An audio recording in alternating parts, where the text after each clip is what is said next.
Hi అండి. ఎలా ఉన్నారు ఇంట్లో? నేనైతే చాలా బాగున్నానండి. సో, ఇవాళ నేను ఫ్రెంచ్ ఫ్రైస్ చేద్దాము అని అనిపించిందనమాట నాకు. సరేననేసి మా ఇంట్లో వాళ్ళకెళ్ళి చెప్పాను. ఇవాళ ఫ్రెంచ్ ఫ్రైస్ చేద్దామని అనుకుంటున్నాను అనేసి.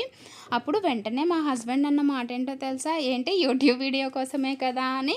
అంటే యూట్యూబ్ పెట్టకముందు నేనసలు వంటలే చేయలేదా అనిపించింది నాకు. చేస్తాం కదా! మనం ఏది చేసినా కూడా ఇంట్లో వాళ్ళ మీద ప్రేమతోనే కదండీ చేస్తాము. ఆఫ్‌కోర్స్ యూట్యూబ్‌లో పెట్టాం కూడా. పెడుతున్నాను కూడా. బట్ అదేంటి చేశాం కాబట్టి కష్టం వృధా పోకూడదు. ఒకళ ఆ వీడియో కూడా వస్తుంది కదా! అన్న ఇంటెన్షన్‌తో తీసుకుంటాం అంతేగాని యూట్యూబ్ కోసమే అయితే చెయ్యం కదా! అదేంటోనండి ప్రేమనే అర్థం చేసుకోవడం రావట్లేదు వీళ్ళకి.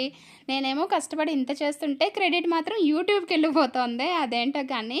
సో, ఇలా జరిగిందనమాట మా కన్వర్జేషన్ అనేది. ఫైనల్లీ అవుట్‌పుట్ అయితే బా వచ్చింది. ఫ్రెంచ్ ఫ్రైస్ అయితే చాలా బావున్నాయి. మా పాపకైతే ఫ్రెంచ్ ఫ్రైస్ చాలా ఇష్టం. తనైతే బాగా ఎంజాయ్ చేసింది. మీకెలా అనిపించింది? కామెంట్